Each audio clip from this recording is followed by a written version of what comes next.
Muito bem, mais uma vez nos reunimos para que a gente estude o Livro dos Médiuns, hoje, dia 14 de dezembro de 2022. Estamos estudando, dentro da segunda parte do Livro dos Médiuns, das Manifestações Espíritas, o capítulo 24, que trata da identidade dos espíritos. E agora nós estamos tratando, finalizando hoje, as provas possíveis de identidade. Então, esse é o nosso tema de hoje. Então, no item 257, olha como já avançamos, hein? A identidade é muito mais fácil. Bom, só para lembrar que Kardec falava que o espírito não tem documento, então não dá para pegar e pedir para que ele se identifique através de um documento legal, né? Então, dando continuidade, a identidade é muito mais fácil de constatar quando se trata de espíritos contemporâneos, cujos hábitos e caráter são conhecidos. Nós falamos, né, o Kardec, na verdade, falou um pouco ainda dentro desse estudo nosso, né, de que nós estamos nas provas possíveis de identidade, ele fala da dificuldade de espíritos que não são contemporâneos, são mais antigos. Então, tem menos material para se avaliar, sabe-se menos a respeito dele. Então, já no caso de espíritos contemporâneos, alguém que a gente conviveu, então fica mais fácil, né? Se a gente conhecer os hábitos e o caráter dele. Porque são precisamente esses hábitos de que ainda não tiveram tempo de se livrar que nos permitem reconhecê-los. O que ele quer dizer com isso? Porque são precisamente esses hábitos de que ainda não tiveram tempo de se livrar. Vamos lembrar que a individualidade, o espírito, ele tem muitas personalidades, que é resultado de muitas encarnações. Então, cada encarnação ele tem a sua personalidade. E aí, ele pode, ao longo do tempo, no plano espiritual, optar por ter uma tendência a se manifestar como uma das personalidades que foram mais importantes para ele. Então, acabam se distanciando dessa personalidade contemporânea. Então, ao longo do tempo, vai se, entre aspas, contaminando com outra, com uma outra forma de ser, né? O caráter, enfim, a forma com que ele viveu. Então, por isso que é comum, por exemplo, um espírito se manifestar como preto velho. Mas ele, depois de uma encarnação como preto velho, ele teve muitas outras encarnações, pode ter tido muitas outras encarnações, como europeu, como um asiático, um caucasiano, enfim. Ele pode ter tido outras experiências, né, de reencarnações, mas aquela como preto velho, aliás, como preto velho não, mas como negro, né, que ele viveu, aquilo tocou profundamente ele, tudo que ele se manifesta dessa maneira. Então, não tem... tanto que a gente vê que essas personalidades, né, índios, pretos velhos, caboclos, tudo, é o espírito que opta por isso, porque fala muito mais do coração dele, muito mais forte. Então, ele deixa aquela personalidade que a gente conheceu contemporânea, com o passar do tempo, ele pode acabar se assim associando a personalidade dele com uma outra que ele viveu diferente dessa. Eu particularmente tive uma experiência interessante assim. Um amigo encarnado que eu convivi, contemporâneo meu, né, mais velho do que eu, desencarnou e ele assinava umas cartas com outro nome. E depois, a médium falou, olha, ele assina com esse nome, mas, na verdade, você conheceu ele e ele tem outro nome. E me deu o nome, que era, né, que eu conheci. Sim, claro que eu conheci.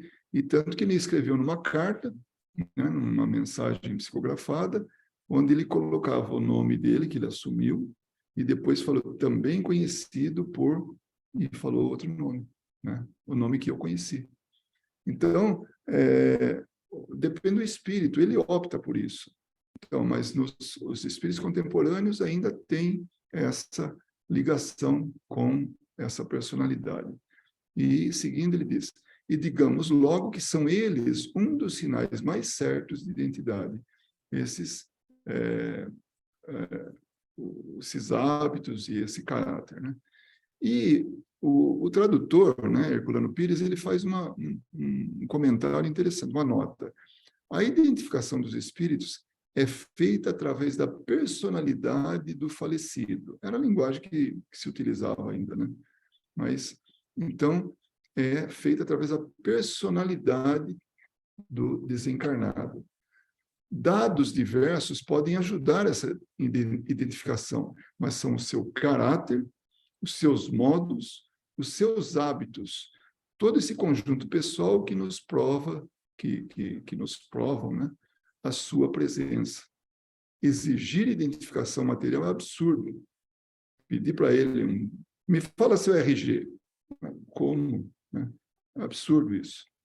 Mas quando essa identificação é possível, como pelos sinais digitais, pela forma do rosto, das mãos impressas no gesso, ou mesmo pela fotografia ou pela materialização do espírito, ainda assim os negadores sistemáticos não aceitam. Então, não tem prova que seja suficiente para quem não aceita os negadores da doutrina espírita. Sempre o Herculano Pires dá sinais disso, né? Sobre os negadores sistemáticos da doutrina espírita. E aí ele complementa, Kardec tem razão ao acentuar a importância da identificação pela personalidade. Então, pela forma com que ele se comunica, pelo caráter dele, pelos dados que ele passa, muito, assim, específicos, né? Que poucas pessoas conhecem. Eu lembro de um... Vocês, alguns, acredito que vocês já devem ter conhecido,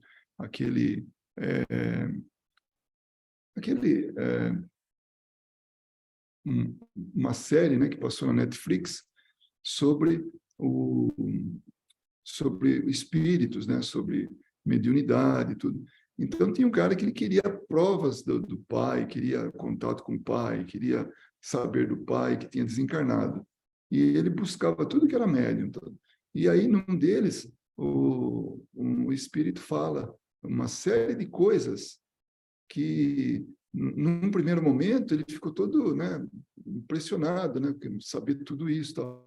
Aí, depois, eles foram na internet e viram nas redes sociais, viram lá no perfil e tudo, né, nos comentários, ali que estava publicado na internet, que tudo aquilo que ele tinha falado, que o Espírito tinha falado, era possível localizar na internet. Então, aí o cara concluiu que o que não está na internet é que dá, sim, a indicação de que é a pessoa, né? São as informações que vêm. Só que tem que tirar o chapéu para esse médium aí, de ele, sem saber, né, que haveria essa consulta, ele pesquisar tudo isso tal, e guardar na memória e falar no momento da consulta lá, né? Então, aqueles que assistiram devem se lembrar desse aí, né, desse caso, que era uma médium holandesa e uma criança se manifestava através dele, né?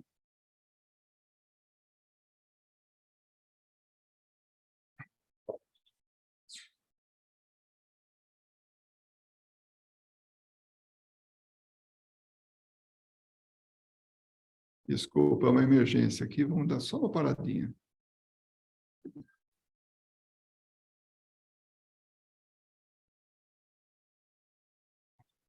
Então, é dessa maneira com que Kardec sempre coloca, né, a identificação da personalidade. O espírito pode, sem dúvida, dar suas provas através das perguntas que lhe fazem, mas isso quando lhe convém. Em geral, o pedido, nesse sentido, o magoa, pelo que devemos evitar fazê-lo. Deixando o corpo, o espírito não se despoja da sua suscetibilidade. Toda pergunta para pô-lo à prova o aborrece. Vamos lembrar que não é porque desencarnou que muda totalmente, a pessoa vira o santo e não, desencarnado é o mesmo espírito que estava encarnado, com todas as virtudes, com todos os defeitos, com tudo. E ele pode se sentir, como ele chamou aqui, de magoado, né? Conforme a pergunta. Que tipo de pergunta é essa? A gente vai saber agora. Há perguntas que ninguém lhe faria em vida, com medo de faltar às conveniências. Por que tratá-lo com menos consideração após a morte? Então, se tem pergunta que a gente não faz, porque não é conveniente, né, para o espírito, enquanto ele está encarnado, por que a gente faria depois disso?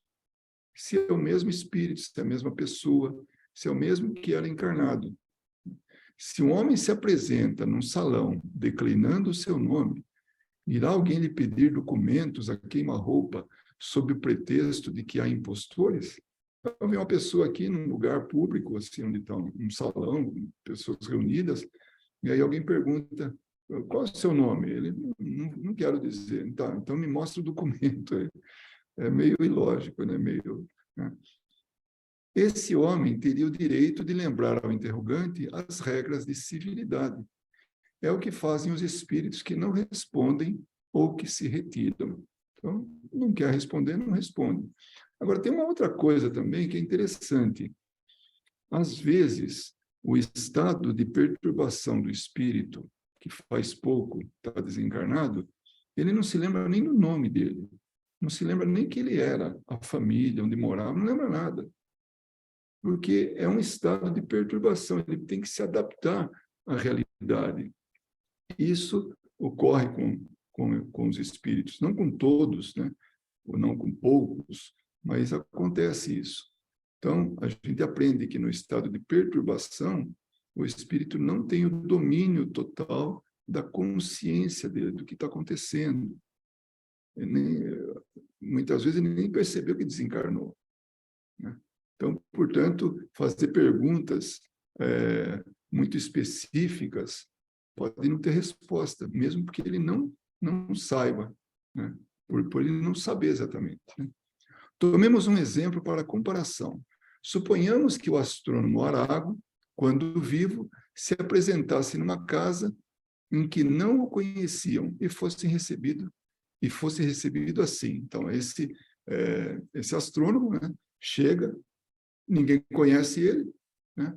E aí vamos receber ele e perguntamos: você diz que é Arago, mas como não o conhecemos, não conhecemos você, desejamos que o proveis, né, que nos prove, respondendo às nossas perguntas. Resolva esse problema da astronomia. Dê-nos o vosso nome, prenome e os nomes dos vossos filhos. Nos diga o que você fez no dia tal e a tal hora. Então, o que ele responderia? Pois bem, como espírito, fará o que faria quando vivo, e os outros espíritos farão o mesmo. Então, por uma comparação, um exemplo,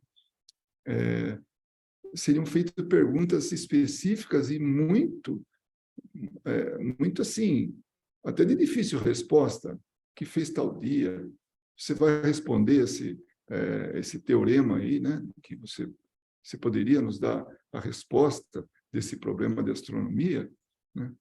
Então, do mesmo jeito que ele não responderia, qualquer outro espírito também não responderia. Então, o que Kardec quer dizer é que vê lá o tipo de pergunta que faz, né? Tem pergunta que não vai dar para o espírito responder, no mínimo porque ele não quer, né? Recusando-se a responder perguntas pueris, infantis e absurdas que não lhes fariam quando vivos, os espíritos, entretanto, frequentemente dão provas espontâneas e irrecusáveis de sua identidade. Então, se ele quer, ele vai dar a prova e ninguém vai duvidar que é ele. Isso pela revelação do próprio caráter, através da linguagem, pelo emprego de expressões que lhes eram familiares, pela referência a alguns fatos significativos e de particularidades de sua vida, às vezes desconhecidas dos assistentes, cuja veracidade se pode verificar. Então, ele pode dar provas de que é ele mesmo. Se ele quer fazer isso, ele dá a prova. Ele dá o material suficiente para as pessoas pesquisarem, né? As provas de identidade ressaltam ainda de muitas circunstâncias imprevistas, que nem sempre surgem no primeiro momento, mas na sequência das manifestações. Então, se não é na primeira, na outra, ou ao longo das manifestações, vai ocorrendo essas provas. É conveniente, pois, esperá-las ao invés de as provocar, observando-se cuidadosamente todas as que possam provir da natureza das comunicações. E aí ele lembra um caso que nós já estudamos, que é o caso no item 70. Então, só para relembrar, o item 70 é quando fala das manifestações inteligentes, né, as manifestações espíritas. Num navio da Marinha Imperial Francesa, estacionado nos mares da China, toda a equipagem, né, toda a tripulação, desde os marinheiros até o Estado-Maior, se ocupava em fazer que as mesas falassem. Então, essa brincadeira era tão comum naquela época, na França, que no navio estava lá, longe, né, estava estacionado, né, imagina, nos mares da China, longe da França, e resolveram brincar lá com as mesas girantes, mesas falantes. Tiveram a ideia de evocar o espírito de um tenente que pertenceu à guarnição do mesmo navio e que havia morrido há 2 anos. Então, chamaram o tenente que fazia parte daquela tripulação. Então, as pessoas conheciam ele. O espírito veio e, depois de várias comunicações que encheram a todos de espanto, disse o que segue, por meio de pancadas. Peço a vocês, instantemente, que mandem pagar o capitão a soma de tanto, falou a cifra, que lhe devo e que lamento não ter podido lhe restituir antes da minha morte. Ele ficou devendo, ele desencarnou e deixou a dívida, né? Ninguém conhecia o fato. O próprio capitão havia esquecido desse débito. Aliás, um valor mínimo, muito pequeno. Mas, procurando nas suas contas, encontrou uma nota da dívida do tenente, de importância exatamente idêntica à que o espírito tinha indicado. Perguntamos, essa indicação podia ser o reflexo do pensamento de quem? Então, era outro tema, né? Eram manifestações inteligentes, tal, mas ele pede para ver esse ponto, para ver sobre um espírito se identificar. Então, ele deu provas irrefutáveis. Então, esse era o tenente. Ele era aquele que pertenceu à tripulação, porque ele deu o valor que... Isso estava entre o capitão e ele somente, falou o valor, né? E deu assim, material para que o capitão fizesse a pesquisa, fosse atrás disso, e constatou que era ele. Então, as provas são essas, a maneira com que ele faz e tudo. E ele ainda estava atrelado, fazia só 2 anos que ele tinha desencarnado, então ele estava atrelado a essa personalidade. Então, ele lembrava de tudo, ele vivia ainda essa personalidade recém-desencarnada. Recém, porque fazia só 2 anos. Né? O item 259, um meio, às vezes, usado com sucesso para assegurar a identidade, quando o espírito se torna suspeito, é o de fazê-lo afirmar em nome de Deus Todo-Poderoso, que é ele mesmo. Acontece muitas vezes que o usurpador recua diante do sacrilégio. Então, já que ele tem a possibilidade, né? Isso é uma questão de possibilidade, a possibilidade dele ter tido uma religião, e se ele falar, jurar em nome de Deus, pode ser um sacrilégio, ele pode ter consequências disso, então ele evita isso. Então, o espírito não faz essa afirmação em nome de Deus. Depois de haver começado a escrever, afirma em nome de Aí ele para, ele deveria escrever, afirma o nome de Deus, ele não consegue, né? Para e risca encolerizado traços, encolarizados traços sem significação ou quebra o lápis. Sendo mais hipócrita, contorna o problema. Ele dá um jeitinho, né? Através de uma omissão, escrevendo, por exemplo, eu vos certifico que digo a verdade, ou ainda, atesto em nome de Deus que sou eu mesmo quem vos falo. Quer dizer, claro que é ele que está falando, mas não a pessoa que ele está se fazendo passar, né, por ela. Mas há os que não são assim escrupulosos e juram por tudo o que se quiser. Um deles se comunicava com um médium dizendo-se o próprio Deus. E o médium, muito honrado, isso é muito importante, né? Muito honrado com tão elevada graça, não hesitou em acreditar. Por isso que realmente os médiuns, para receberem aí uma mistificação, né? Se ele não estiver bem preparado, ele aceita tudo que o espírito fala, né? Aí esse mesmo espírito evocado por Kardec, pelo grupo dele, né, não ousou sustentar a impostura e disse: eu não sou Deus, mas sou seu filho. Aí pergunta, né, provavelmente Kardec pergunta para ele: então sois Jesus? Isso não é provável, porque Jesus está muito elevado para empregar subterfúgios. Ousai afirmar em nome de Deus que és o Cristo? Aí a resposta dele: eu não disse que sou Jesus, disse que sou filho de Deus, porque sou uma das suas criaturas. Então, ele não conseguiu enganar esse grupo, porque não tinha médiuns fascinados ali, que ficaram todos cheios, porque estavam falando diretamente com Deus através, né, da mediunidade dele. Deve-se concluir disso que a recusa de um espírito em afirmar a sua identidade em nome de Deus é sempre uma prova de que usa de impostura, mas que a afirmação nos dá apenas uma presunção e não uma prova de identidade. O item 260 pode-se também colocar entre as provas de identidade a semelhança de caligrafia e de assinatura. Isso é muito interessante. E isso é possível, né? Mas, além de não ser dado a todos os médiuns obter esse resultado, ele nem sempre representa uma garantia suficiente. E aí vem a frase que a gente sublinhou, né? Lembrando sempre de que no mundo espiritual tem gente igual tem no mundo material e vice-versa, né? Há falsários no mundo dos espíritos como no nosso.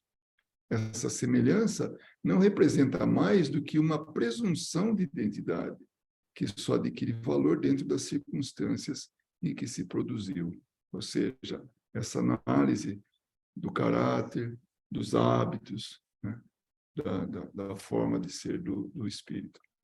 É interessante quando os espíritos assinam, quando eles são eles próprios. Então, eles escrevem muito rapidamente, escreve rápido e tal, né? E que a caligrafia não tem nada a ver com a deles. Então, a mensagem é que tem que ser avaliada. Quando ele vai assinar, ele demora mais, ele faz com mais capricho, para que pareça, para que se assemelhe à assinatura dele quando estava encarnado. Com os quadros psicopictografados, mesma coisa. O espírito faz com tamanha rapidez o desenho, ele faz lá, desenha, né, a pintura, ele faz a pintura e tal. Aí, na hora de assinar, ele assina com mais vagar, mais devagar, porque aí ele consegue, para que ele possa colocar a identidade dele através daquela assinatura. Então, são formas de se identificar, né? Mais esses exemplos aí. O mesmo se dá com todos os sinais materiais que alguns dão como talismãs inimitáveis pelos espíritos mentirosos. Para aqueles que ousam perjurar o nome de Deus ou imitar uma assinatura, nenhum signo material pode representar obstáculo maior. A melhor de todas as provas de identidade está na linguagem e nas circunstâncias imprevistas. Então, isso tudo está associado ao espírito, à personalidade. Isso é a identidade, é a característica dele, é próprio dele. Né? Por isso, Kardec insiste nisso, né? Em avaliar o caráter do espírito, a linguagem dele, o que ele está querendo dizer. Né?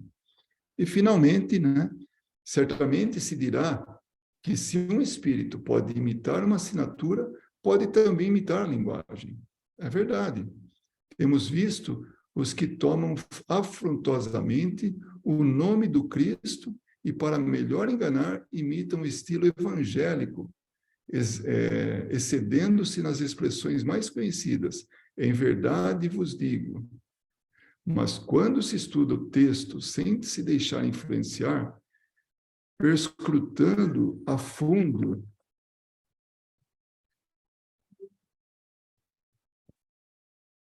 desculpa.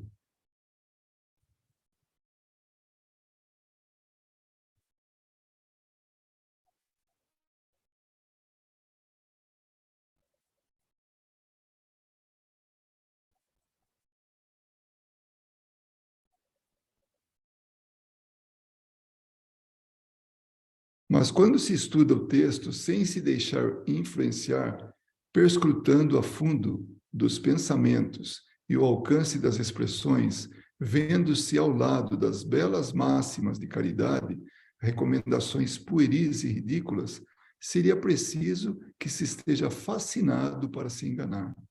Então, se for avaliar bem tudo, a gente vai perceber que não diz respeito àquilo. Uma análise criteriosa vai pôr abaixo tudo isso. Né?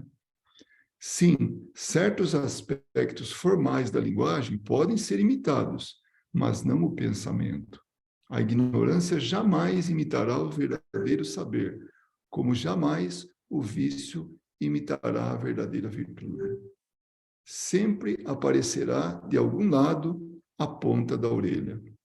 É então que o médium e o evocador devem usar de toda a sua perspicácia e raciocínio para separar a verdade da mentira. Deve persuadir-se de que os espíritos perversos são capazes de todas as trapaças e de que, quanto mais elevado for o nome usado, mais desconfiança deve provocar. Então, a gente não pode acreditar realmente nos espíritos que querem enganar. E olha como ele finaliza. Quantos médiuns têm recebido as comunicações apócrifas assinadas por Jesus, Maria ou algum santo venerado? Então, isso é muito comum, o espírito querer se passar por outro. Né? Mas ele não resiste a uma análise criteriosa. Né? E esse era o ponto que a gente tinha para estudar. Terminamos aqui as provas possíveis de identidade e na próxima sessão de estudos nós vamos estudar como distinguir os espíritos bons e maus. Então, esse vai ser o nosso ponto a ser estudado. Muito bem. Depois de algumas interrupções, né, alguns ruídos aí, mas estamos aqui de volta. E agora é o momento da gente aproveitar e tirar algumas dúvidas, fazer alguns comentários, né, para que a gente possa aproveitar melhor a lição que a gente estudou na noite de hoje. Oi, Carol. Oi, Luiz, tudo bem? Desculpa o meu atraso de novo, eu estou com meu pequeno doente aqui em casa. É um dia difícil. Muito bem. Bom, acho que agora você vai ter que ouvir, né? Vai ter que ver a gravação, mas para quem está aí nos acompanhando desde o começo, estamos à disposição aí para fazer, né, para os comentários, né?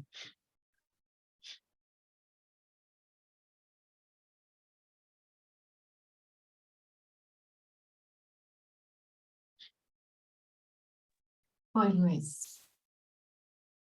É, tentando não ser repetitiva, né, do que a gente falou na semana passada, né, mas como que é importante a gente não idealizar a questão do médium, porque e nem dos espíritos também, né? Acho que a lição de hoje ainda vai falar mais dos espíritos, né? Que eles, porque são espíritos também que estão em desenvolvimento assim como nós, né? Então, a gente nunca pode colocar na mão do outro, é isso que eu estou pensando agora, né? A gente nunca pode colocar na mão do outro, seja um encarnado, seja um desencarnado, a nossa responsabilidade de entender, de interpretar aquela mensagem, até porque a gente está nesse aprendizado. Se a gente fosse, por conta do nome de um espírito, seja o nome dele de enquanto encarnado aqui, porque era uma pessoa com uma certa proeminência na sociedade, né? Ou então, porque aquele espírito vem ao longo do tempo passando algumas mensagens, e daí um outro espírito se apropria do nome dele, né? Porque a gente efetivamente não, quem não é o médium ostensivo, não está vendo quem está fazendo, né? Ditando a mensagem, nada disso.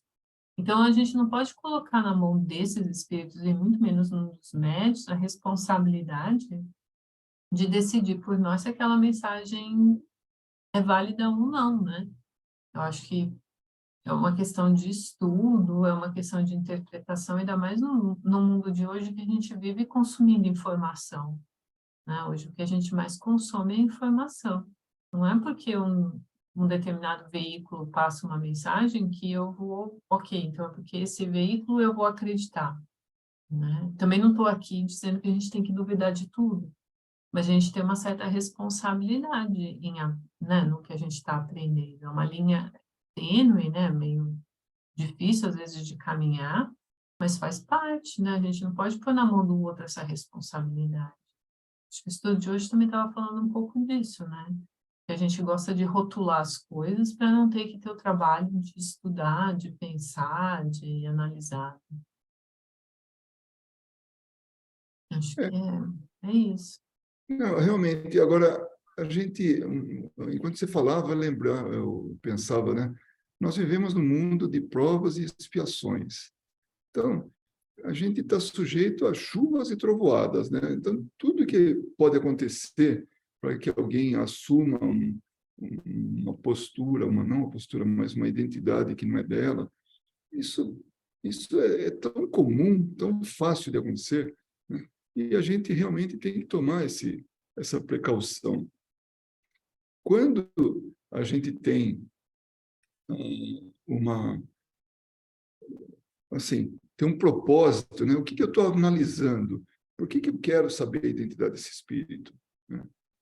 Eu já vi realmente espíritos se fazer passar por outro, querer se fazer, e não por, nem é por pessoas assim proeminentes, né, como você falou, pessoas do círculo ali, que queria de alguma forma prejudicar, queria entrar naquele meio ali, né? Então, mas era assim, descaradamente, era uma impostura, não era algo assim verdadeiro. E a gente percebeu isso aí, né? É um caso de um amigo que recebeu assim, uma comunicação de da esposa que tinha falecido há algum tempo, né? E então ele avaliando, né? Ele falou, não é minha esposa nem aqui nem em outro lugar, né? Porque não falava nada com nada que ele pudesse identificar. E ele rejeitou, por mais saudade que ele tinha dela, por mais saudade que ele assim, por mais notícias que ele queria dela, né? Ele rejeitou. Então, eu acho que depende muito daquilo que a gente gostaria, qual que é o propósito.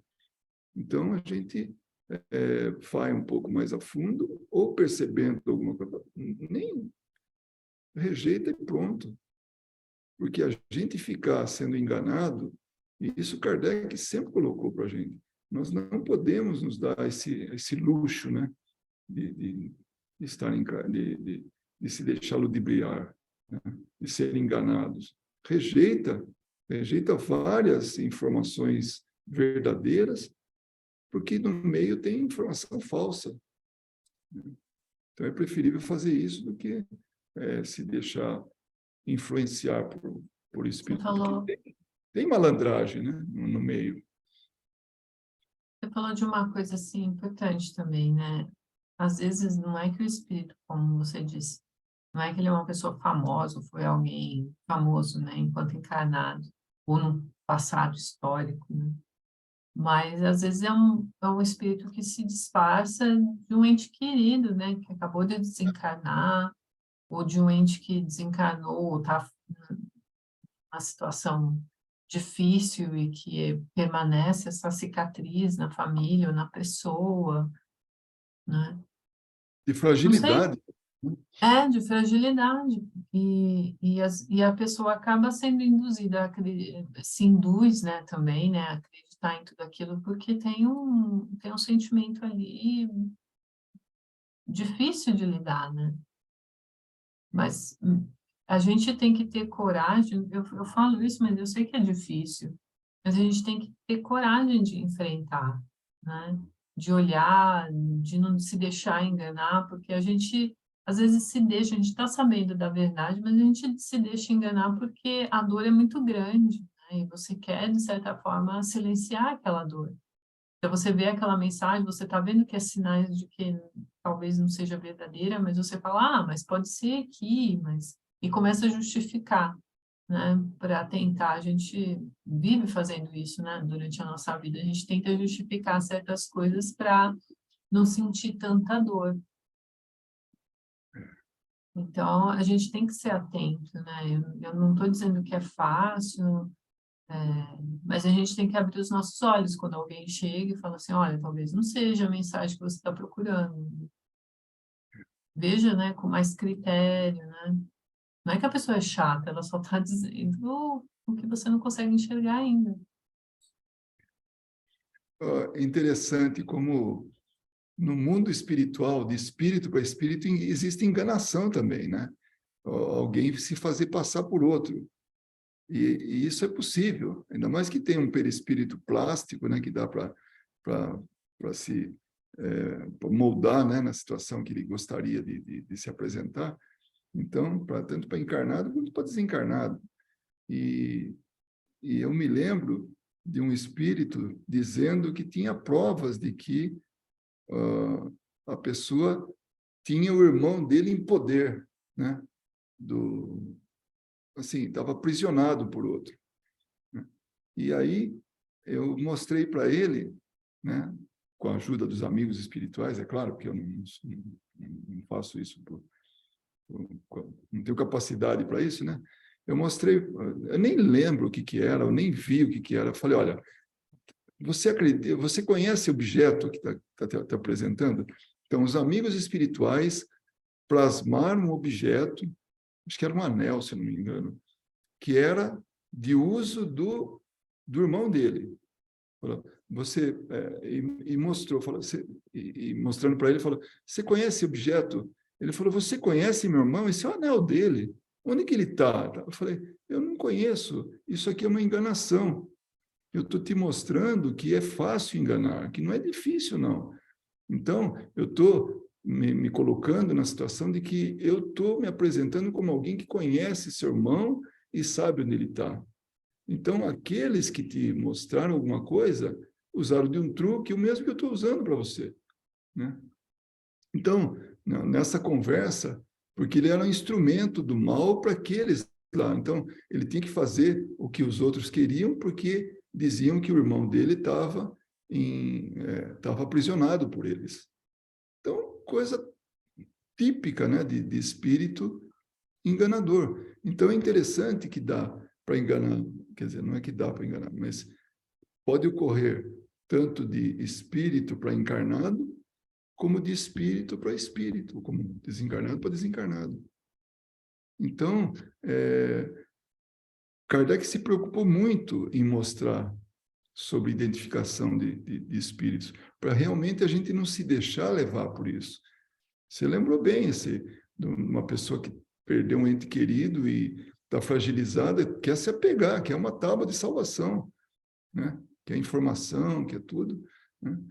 E é interessante que eu acabei de ler ontem um livro, de reler, na verdade, né? Chama-se Dramas da Obsessão. São duas histórias. Na segunda, uma pessoa conviveu com outra durante 11 anos. Né? Essa que ficou, depois de vários anos, gostaria de ter notícias da amiga, né? Dessa com quem conviveu durante 11 anos.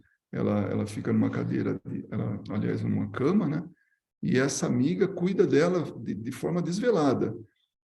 E aí ela encontra uma amiga comum, né? Quer dizer, na verdade, uma amiga dessa que ficou, que era médium. E ela fala, olha, você que tem contato com os espíritos, porque a outra era católica, né? E não falou, eu acredito que existem espíritos bons, elevados, né? Que são dados a fazer boas coisas. Então, você não pode pedir para ele, para algum deles, para dar notícias da minha amiga? Então, essa amiga, espírito, ditou uma carta com todos os detalhes. Então, quem já leu esse livro vai saber do que eu estou falando, né? É bem no final, assim, dita uma carta com todos os detalhes, onde que ela se encontra, né? No mundo espiritual, e manda. E aí essa médium manda a carta para ela. Ela falou, não tem dúvida que era que era esse espírito. Então, as evidências eram muito fortes, a ponto, inclusive, da médium não saber nada disso. Só sabia que era uma amiga que cuidou durante 11 anos. Basicamente isso, que era muito querida e queria saber notícias. E o espírito dá as notícias com todos os detalhes. Então, quando há provas assim, dessa maneira, né? Então aí realmente é incontestável, né? Não tem jeito, né? Mas tem gente que se utiliza desse afã, né? De que a pessoa quer obter notícias, tudo, e inventa e dá um jeito e pronto, e consegue. Nós estamos notados, pode ver, de mensagens nas redes sociais de espíritos que estão falando dos dias de hoje, o que acontece, a administração política do Brasil, era Covid antes, né? Tantas coisas que a gente sabe que não é tudo isso. Pode ter havido uma comunicação ou outra particular num centro e alguém divulgou, mas a grande maioria... Eu acho muito difícil também, tem uma forma de a gente interpretar de outra forma. Uma forma de outra forma é ruim, né? Mas tem uma forma de a gente interpretar isso de uma maneira diferente, né? Porque ao invés de tentar ver a veracidade da mensagem, é o propósito da mensagem. A gente Sim. sabe que a espiritualidade superior não interfere nessas questões e sabe também que tem uma responsabilidade sobre isso. O trabalho deles não é interferir nas nossas decisões, o trabalho deles é dar o suporte necessário quando a gente está enfrentando dificuldades. Então, dessa forma, quando você lê uma mensagem que está interferindo na sua tomada de decisão, no que você tem que fazer, tenha certeza de que não é a espiritualidade nem o seu mentor que está ali, né? Se a mensagem for realmente de um desencarnado, né? Não é o seu mentor nem a espiritualidade superior, porque nesses dois casos, né? É inspiração que eles nos dão, é suporte emocional, né? E não necessariamente, olha, faça isso, faça aquilo, agora vote em fulano, vote em ciclano. Isso a espiritualidade não vai fazer. Até porque isso são coisas tão pequenas perto do todo, né? A gente olha o tempo como algo extremamente importante. Às vezes a gente fala assim, nossa, nós estamos perdendo tanto tempo. A espiritualidade não conta tempo, né? O tempo é nosso, é dos encarnados, não é da espiritualidade. Então, para eles, não é que a gente esteja perdendo tempo. Para eles é o passo, né? O período necessário que a gente precisa para entender, né? Tanto que eles não ficam... Você estava falando desse livro, né? Eu estava dando uma lida. E a espiritualidade não desce no umbral para retirar as pessoas do umbral. A espiritualidade vai lá para ajudar as pessoas e nessa ajuda, uma das possibilidades é que quando o espírito está preparado, retira-se o espírito do umbral. Então, é só a gente começar a entender também qual que é o papel da espiritualidade superior. Ela não está aqui para fazer o que nós temos que fazer. Eu acho que ainda tem uma outra forma também de compreender. A gente tem que lembrar que isso daqui é um processo de aprendizado. O seu professor não pode fazer a prova por você. Ah, então, como que a espiritualidade superior vai interferir na sua decisão? É você que tem que decidir, é você que tem que aprender, é você que tem que evoluir, né?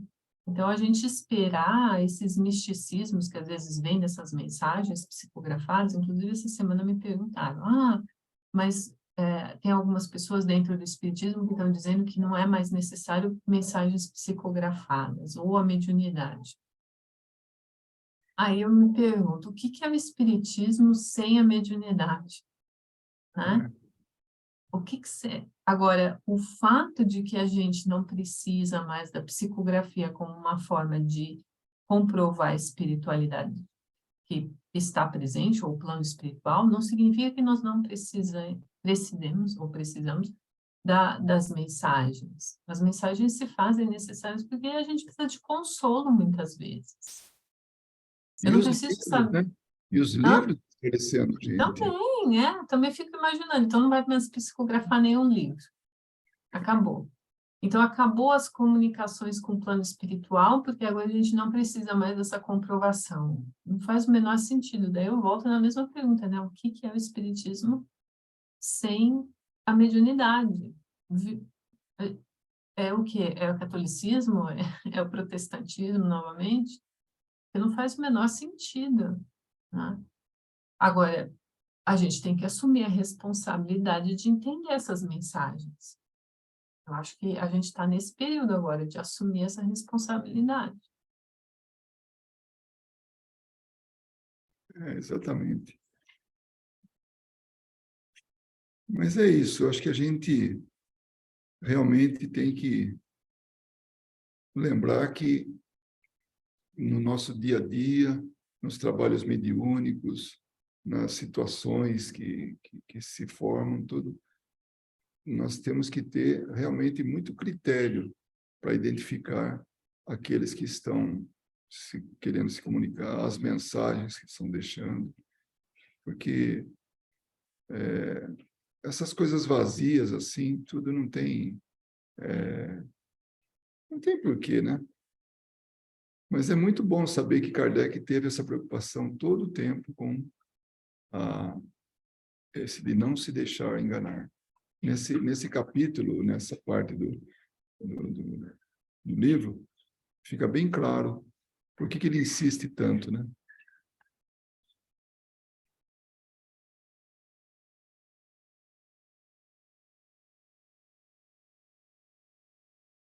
Muito bem. Eu acho que a gente já pode finalizar, se não tiver nenhuma observação. E eu agradeço aí a oportunidade, né, que foi dada para a gente estar aqui estudando acerca do Livro dos Médiuns. E obrigado a todos que participaram e também que estão assistindo e chegaram até esse momento da gravação. E até a próxima oportunidade.